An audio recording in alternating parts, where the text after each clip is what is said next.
वह पावन घड़ी आ पहुंची। आकाश में रोहिणी नक्षत्र अपनी पूर्ण आभा से चमक रहा था। विजय मुहूर्त था। पंचतत्व अत्यंत शांत और आनंदमय हो गए थे। मंद शुभ पवन बह रहे थे। तारे विशेष तेज से दीप्त हो उठे थे। सरोवरों में कमल खिल चुके थे। आधी रात का समय था।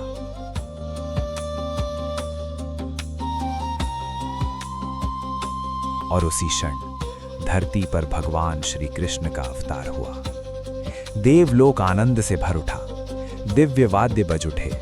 गंधर्व और किन्नर गाने लगे। सिद्ध और चारण स्तुति करने लगे। अप्सराएं, ऋषि और देवता नृत्य में मग्न हो गए। आकाश से पुष्पों की वर्षा होने लगी। उस कारागार में चतुर्भुज विष्णु रूप में प्रभु प्रकट हुए। कमल के समान नेत्र, चार भुजाओं में शंख, चक्र, गदा और पद्म, वक्ष स्थल पर श्रीवत्स का चिन्ह, कंठ में कौस्तुभ मणि, पीतांबर धारण किए हुए, रत्न जड़ित मुकुट और आभूषणों से सुशोभित। वासुदेव उस दिव्य बालक को देखकर समझ गए, यह कोई साधारण शिशु नहीं था। यह तो स्वयं परम पुरुष था, ज्ञान और आनंद का साक्षात स्वरूप, सभी प्राणियों के हृदय में निवास करने वाला, सबके मन का साक्षी। कंस का भय उनके मन में गहराया हुआ था। तब प्रभु ने आश्वासन दिया। उन्होंने कहा कि पुत्र भाव और परमात्म भाव दोनों से प्रेम पूर्वक उनका स्मरण करने पर अनंत आनंद और मोक्ष की प्राप्ति होगी। और फिर प्रभु ने अपनी माया से एक सुंदर कोमल मानव शिशु का रूप धारण कर लिया।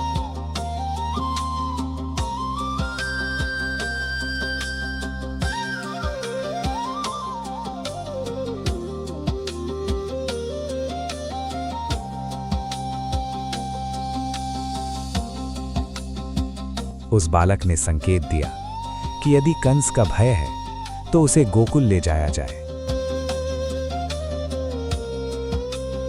वहां यशोदा की जो कन्या जन्मी है उसे यहां लाया जाए। वासुदेव बालक को लेकर कारागार से बाहर निकले। प्रभु की माया से पहरेदार मूर्छित हो गए। नगर गहरी निद्रा में डूबा हुआ था। बंद द्वार स्वयं खुलते चले गए। मंद वर्षा होने लगी। अनंत शेष ने अपने फण फैलाकर छत्र के समान बालक की रक्षा की।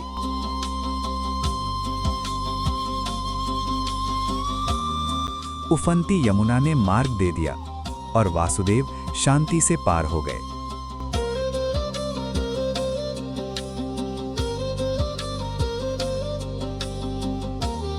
गोकुल पहुंचकर वासुदेव ने बालक को यशोदा के शयन के पास रखा।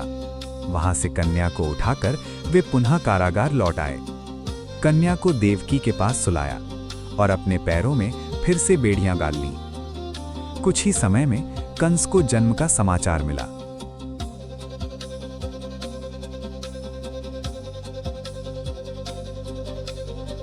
वह क्रोध और भय से भरकर कारागार पहुंचा। देवकी ने करुण स्वर में उसे समझाया कि ये उसकी भांजी है, कन्यावध उचित नहीं। परंतु कंस नहीं रुका। उसने कन्या को उठाकर धरती पर पटकना चाहा। और तभी कन्या उसके हाथों से छूटकर आकाश में जा पहुंची। वो 8 भुजाओं वाली देवी के रूप में प्रकट हुई।